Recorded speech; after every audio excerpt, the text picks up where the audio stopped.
Magandang gabi po sa inyong lahat. Happy holidays po. Nais ko lang pong humingi ng paumanhin po sa inyo sapagkat katatapos ko lang pong mag-speak sa isang gawain po sa Newcastle, sa UK. So, katatapos lang po ng service, nagpaalam lang po ako sa kanila para po magbigay pansin po sa ating Feasting on the Divine Verses online ministry. Pero ngayong gabing ito, hindi po tayo para magtagal. Gusto ko lang pong magbigay ng isang talata na kung saan ngayong pong okasyong ito, nais ko lang pong mas maisentro po natin ang ating pong puso at ang ating isip sa napakahalagang mensahe at doktrina nito pong tinatawag ng maraming Kapaskuhan.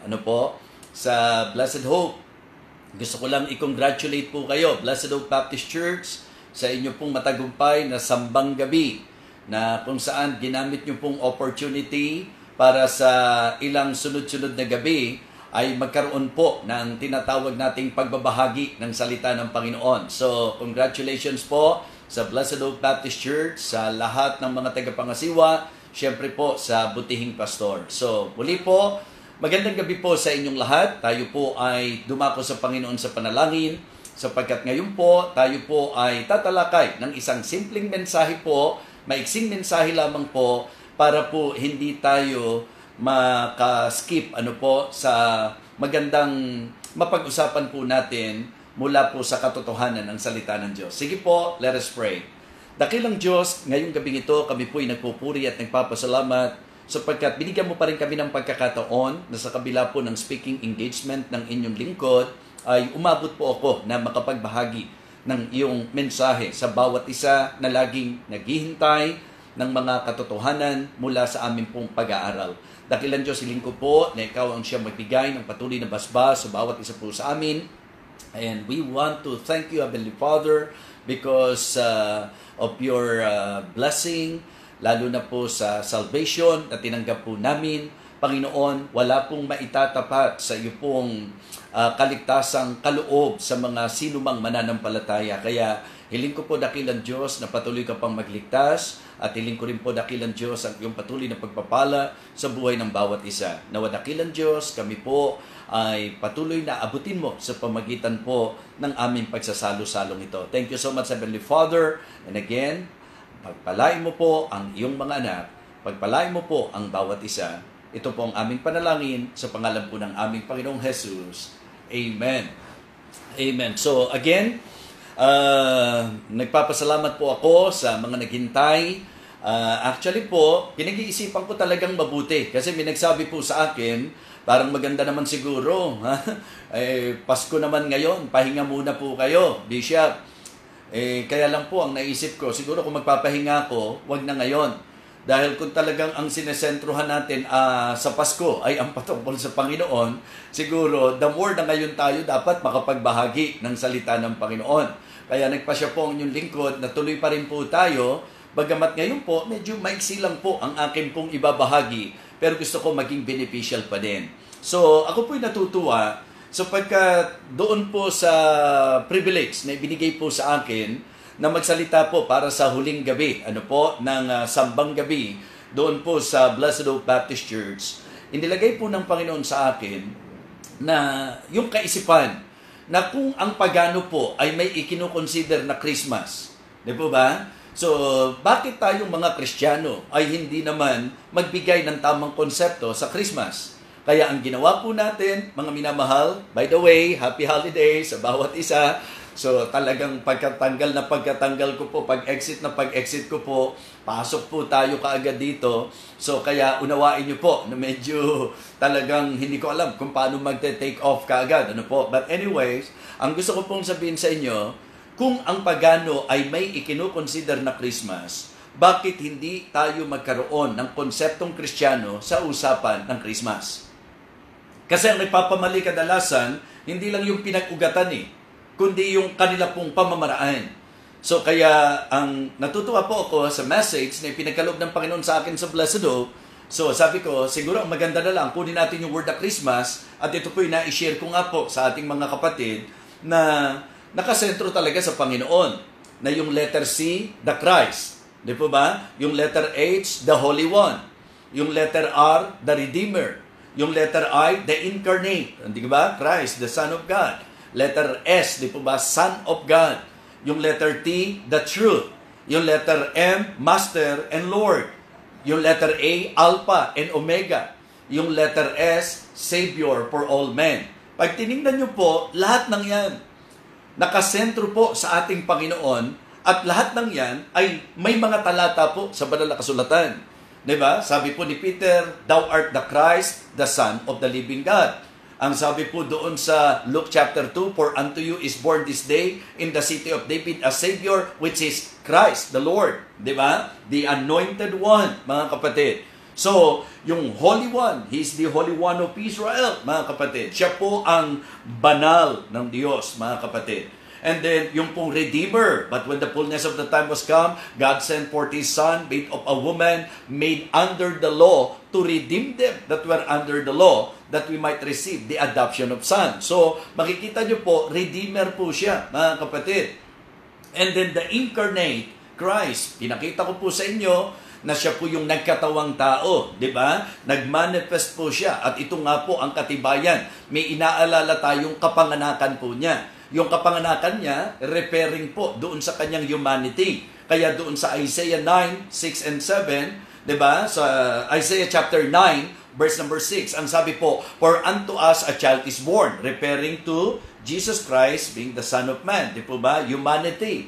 "For unto us a child is born, unto us a son is given." Deity po yan, mga minamahal. So kaya napakaganda na meron tayong clear understanding na siya po ang nagkatawang tao na ating Panginoon. Marami na po tayong talatang pinag-aralan na nagpapatunay po niyan. Alright? So, tapos po mga kapatid, yung letter S, Son of God. Sabi po ni Peter, "Thou art the Christ, the Son of the living God." So, siya po yung anak ng Diyos. Ito po ang ating Panginoong Kristo. Ang sabi po ng 1 John 5 and verse number 20, "And we know that the Son of God has come." The Son of God has come and hath given us an understanding that we may know Him that is true, and we are in Him that is true, even in His Son Jesus Christ. This is the true God and the eternal life. So, siya po yung Son of God. The truth. One of His claim, "I am the way, the truth, and the life. No man cometh unto the Father but by me." So, the truth. And then, the Master and Lord. Sino po ba ang Master? Isa lang. Sino po yan? Walang iba kundi ang ating Panginoon. Our Master and Lord. Mga kapatid, ganun din po yung letter S. Sa Revelation, He is the Alpha and the Omega. Siya raw po ang simula at ang wakas. O sabi ng ilan, nakita nyo? Lumalabas. Meron siyang simula at meron siyang wakas. Ang sabi po ng talata, siya ang pasimula at siya ang wakas. Hindi po sinabing siya ay may simula at siya po ay may wakas. Siya po ay may pasimula at siya po ay, di ba, may wakas. Hindi po yun eh. Ang sabi po, siya ang pasimula at ang wakas. Ito po sa konteksto po natin na nakakaintindi po ng may simula. Di po ba? Pero ang Panginoon, siya po ay everlasting. So, napakahalaga po na ito'y ating maunawaan. And then, napakaganda po nung topic na ibinigay nila sa akin. Ito po yung Savior for all men. Siya po yung tagapagligtas para sa lahat ng tao. Kaya nga, sabi ko po kanina, wala pong kwenta na nagse-celebrate tayo ng occasion ito kung yung pinakamisyon at dahilan kung bakit siya naparito ay hindi pa rin po na-i-accomplish sa atin. So, ngayong gabi po, gusto ko lang mag-share ng talata na kung saan, sa maiksing paraan, ipepresent ko lang po sa inyo. Gusto ko lang bigyang pansin po natin yung Emmanuel. Diba? Emmanuel.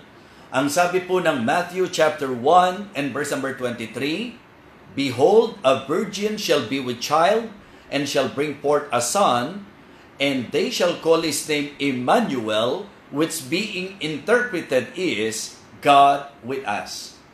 So, ngayong gabing ito, nais ko lang pong gamitin natin ang talatang ito para po ibigay ang napakahalagang mensahe, Emmanuel, na ang ibig sabihin daw po, God with us.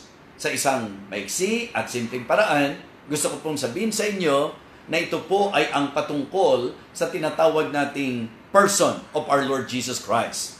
Okay? God with us. Sa Bible po, dapat maintindihan natin that Jesus Christ is a separate person. Ang ibig kong sabihin, iba pa po yung Father, iba po si Jesus Christ. Yan ang dapat maintindihan ninyo. Marami po kasing nako-confuse. Dahil ang sabi raw po sa Isaiah, isa sa itinawag sa kanya, the everlasting Father. Hindi po ito referring ng ibig sabihin, siya rin po yung Father. Ang idea po nung the everlasting Father, kasi yung salitang Father po, ginagamit po yan doon sa idea ng pasimula, hindi ba? Yung siya po ang pinanggalingan. So, yun po ang idea po nito. Yung everlasting Father po, hindi ang ibig sabihin na siya rin po yung Ama. Kasi yun po yung isa sa doktrina na medyo nakaka-confuse po sa marami. Gusto kong maintindihan nyo po, nung sinabi po, and they shall call His name Emmanuel, which being interpreted is God with us. Gusto kong makita nyo rito His person. Na ang Panginoong Hesukristo, siya po ay separate person, siya po ay Diyos na nahayag sa laman, siya po ay Diyos na bumaba sa lupa, at iyan naman po yung napakaliwanag sa sinasabi po ng Bible. Okay? Hindi po siya rin yung Ama. Hindi po. So, siya po ay separate person. Ang katibayan po niyan, hindi ba maliwanag na nung siya po ay nandito sa lupa, nung binaptize po siya, ang sabi po, merong tinig na mula sa langit na nagsabi, this is my beloved Son, in whom I am well pleased. So, kung yung tinig, ang sabi po, this is my beloved Son, referring doon sa binabaptize kay Jesus Christ. So, separate person po yan. Diba? Iba po yung Ama, iba po yung tinig na nanggaling sa langit, at iba pa rin po yung Panginoong Hesukristo na binabaptize nung time na yan. And the Spirit descended like a dove. So yun po mga kapatid, gusto kong maintindihan nyo po na si Jesus Christ po, siya po ay Diyos na totoo na kung saan po nahayag sa laman. So, nung sinabi po, they shall call His name Emmanuel, which being interpreted is God with us. Remember, doon po sa Luke chapter 2, di ba? For unto you is born this day in the city of David a Savior, which is Christ the Lord. And this shall be a sign unto you, di ba? You shall find a babe wrapped in swaddling clothes and laid him in a manger, lying in a manger. And suddenly there was with the angel a multitude of the heavenly host saying, okay, glory to God in the highest, and on earth peace, goodwill toward men. Mga kapatid, si Jesus Christ po ay Diyos na totoo. Pero hindi po siya ang Ama. Diba? Iba pa po ang Ama. Diba? Dalawa na yung Diyos? Hindi po. Persona ang pinag-uusapan po natin. So, maganda rin po na maintindihan po natin na sa doctrinal presentation, Jesus Christ is the image of the invisible God. And diba? At ang sabi po ni Apostol Pablo sa mga taga-Colosas, for in Him dwelleth all the fullness of the Godhead bodily. Kasi ang Godhead, binubuo po yan ng Ama, Anak, at Banal na Espiritu. Si Jesus Christ po, siya po yung Diyos na nahayag sa laman. So, the person of Jesus Christ. Ang sabi po, tatawagin ang pangalan niyang Emmanuel, which being interpreted is God with us. Ang Diyos ay sumaatin, mga kapatid. So, pangalawa po, na magandang makita natin sa message, nung Emmanuel, the presence of God. Diba? The presence of God. Ibig sabihin po, siya po'y nakipisan sa tao. Diba? Yan po ang pinaka-content po ng John 1:14.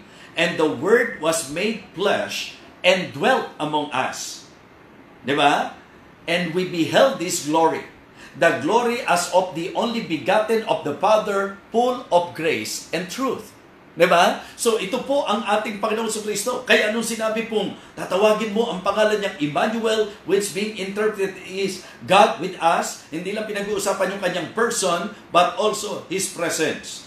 So siya po talaga ay masasabi nating nakipamayan sa tao. Ang ating Panginoong Kristo ay hindi lamang po talaga masasabi natin na sa usapan po ng deity. Ano po? Siya po'y nagkatawang tao rin at nakipamayan po sa bawat isa sa atin. So, it speaks of the presence of God. Ibig sabihin po, yung presensya ng Diyos. Siya po ay masasabi natin nakipanahan po sa atin, at mas maganda nga po na as individual, mga minamahal, atin pong tanggapin si Jesus Christ at ang presensya niya ay mapasa ating pong buhay.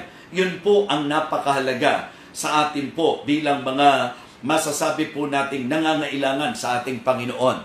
So mula po sa langit, sinasamba sa sangkalangitan, iniwan po niya ang trono, hinubad ang kalwalatian, bumaba sa lupa. Sinabi po sa Philippians chapter 2, di ba? Nakipantay sa tao, nag-anyong alipin, naging masunurin sa Panginoon. Mga kapatid, kaya nga ang ganda-ganda po nung unang selebrasyon.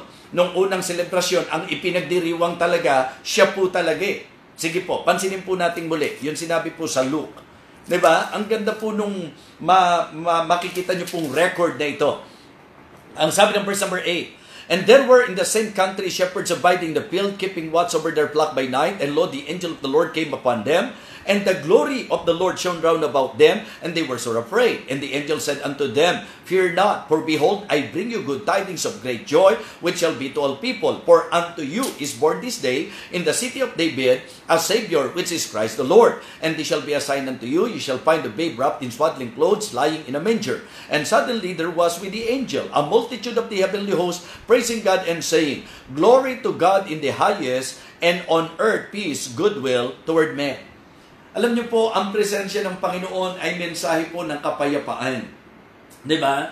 At yun po ang kinakailangan po ng bawat isa sa atin. So, Emmanuel, ang interpretation nito, God with us. His person, okay, His presence, and His purpose. His purpose. Ano po ba yung dahilan?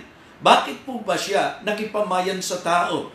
Bakit kinailangan iwanan ang kalwalatian ng langit? Mga minamahal, ayoko pong gawing komplikado ang mensahe. Gusto ko po na sa ating pong pag-alala, paggunita ng kanyang kapanganakan, maintindihan po natin yung pong purpose, at ang purpose hindi po nagbabago, kaligtasan. Kaligtasan po ang purpose kung bakit ang Panginoon ay bumaba sa lupa. Kung bakit siya po ay nahayag sa laman. Kung bakit siya po ay nagkatawang tao. Ang purpose, kaligtasan. Walang iba kundi kaligtasan. Kaya mga kaibigan, minarapat ko po na makapag-share pa rin po kahit po ngayong eksaktong December 25 na kung saan ipinagdiriwang po ng marami po na ito raw po yung Pasko na hindi na para paulit-ulitin ko pa sa inyo. Ang date po ay walang kasiguruhan, pero ang kapanganakan ng Panginoon ay tiyak na tiyak at isang malinaw na katuruan at katotohanan sa banal na kasulatan. At dahil ang kanyang pagsilang ay katotohanan, magandang maunawaan po natin ang dahilan kung bakit siya ay isinilang. The purpose, salvation. Are you saved tonight, my friend? Do you know for sure that any moment you die, you go to heaven? If not, wala pa rin ibig sabihin sa iyo ang naging pagparito ng Panginoon. Hindi pa rin po naging makabuluhan ang kanyang naging pagparito kung wala ka pa rin katiyakan ng kaligtasan. Naniniwala po ako that the greatest thing na po pwede po na maranasan ng tao sa kanyang buhay, the greatest experience is to experience the only Savior in his life, the Lord Jesus Christ. Kaya ngayong gabi ito, isang word ang pinag-aralan natin, Emmanuel.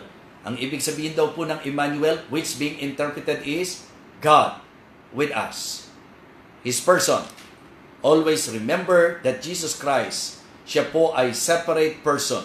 Iba po ang Ama, iba po si Jesus Christ. Two separate persons po sila. Iba po ang Banal na Espiritu. Hindi po kailanman yung Ama, siya ang naging anak, at yung anak, siya ang naging Banal na Espiritu. Three separate persons na pinakita po sa Banal na Kasulatan. Ito po ang ating Ama sa langit at ang ating pong Panginoong Hesukristo na nagkatawang tao at ang Banal na Espiritu na siyang nananahan sa mga tunay na Kristiyano. Kaya ngayong sandaling ito, pag-isipan po nating mabuti. Kasi year after year, sineselebrate natin ang okasyon. Mas maganda po na kung ito man ay ating ipagdiwang po natin siya na naging makabuluhan dahil tayo po ay nakatiyak na ng kaligtasan at natanggap na po natin ang pinakadakilang regalo. Ito po ay ang ating Panginoong Hesukristo. Ang sabi po ng Bible, pag si Hesukristo ay nananahan sa iyo, 1 John 5:12, He that hath the Son hath life, and he that hath not the Son of God hath not life. Mga kapatid, mga kaibigan, kung gusto po natin na matiyak ang kaligtasan, hayaan po nating manahan ang ating Panginoong Hesukristo sa ating mga puso. Sa papanong paraan po? By faith. Sa pamagitan po ng pananampalataya. Hindi po ninyo makikita na literally pumasok ang Panginoon. At hindi po yan nadadaan sa pakiramdam. Ito po'y pananampalataya. Sapagkat tanging pananampalataya lang ang makapagliligtas sa bawat isa sa atin. Pananampalataya sa Emmanuel, Diyos na naparito sa lupa upang tayo po ay tubusin sa ating mga kaligtasan. Kaya sa ating pong kaluluwa para sa ating kaligtasan. Kaya mga kapatid, maganda po mga kaibigan, ngayon po may natutunan tayong isang word, Emmanuel, which being interpreted is God with us. 3 things, doon po sa ating pong ikinonsider na ito, His person, His presence, and His purpose. Yung kanyang person, Diyos na nahayag sa laman. Yung kanyang presence, yung naging pagparito niya sa lupa. Yung purpose, kung bakit po siya naparito para sa atin pong kaligtasan. Kung nais niyo po na ang ating Panginoong Jesus na siyang Diyos na nahayag sa laman ay tanggapin ninyo sa inyong puso, panampalatayanan po ninyo, pwede po kayong sumunod sa panalangin ito, na sa panalangin, ang laman po nito, pagkilala na tayo makasalanan, paghingi ng tawad sa Diyos ng totoo sa ating mga puso, at pagbubukas ng ating puso bilang tanggapin natin siya bilang ating tagapagligtas. Emmanuel, God with us. Sige po, kung nais po ninyong matiyak ang kaligtasan at nais niyong tanggapin ang dakilang kaloob na buhay na walang hanggan, sumunod po kayo sa panalangin ito ng mataimtim at tapat sa inyong puso. Diyos po ang ating tawagan. Gagabayan ko po kayo sa panalangin. Dakilang Diyos, aming Panginoon, ngayong gabing ito, salamat po sa iyong salita.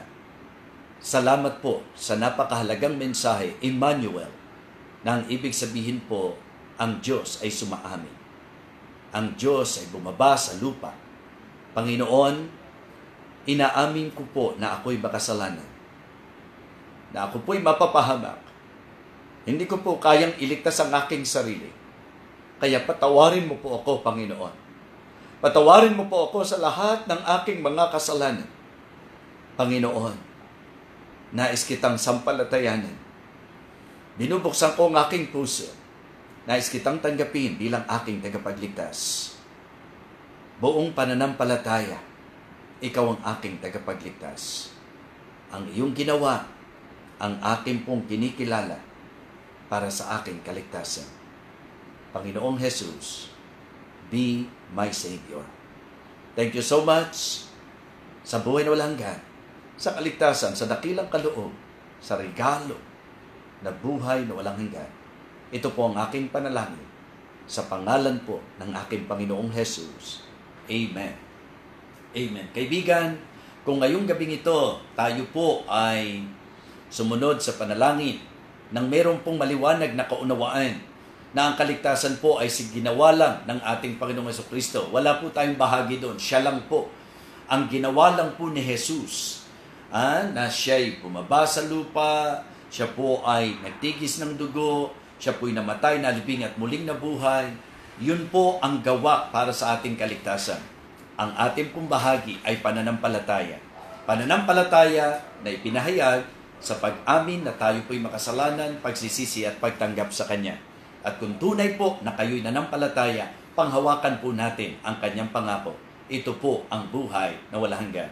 Muli po, salamat po sa understanding po ninyo. Ayoko lang po makalagpas na hindi tayo nakapagbigay ng mensahe. And please don't forget, Emmanuel, God with us. God bless you po. And again, happy holidays everyone.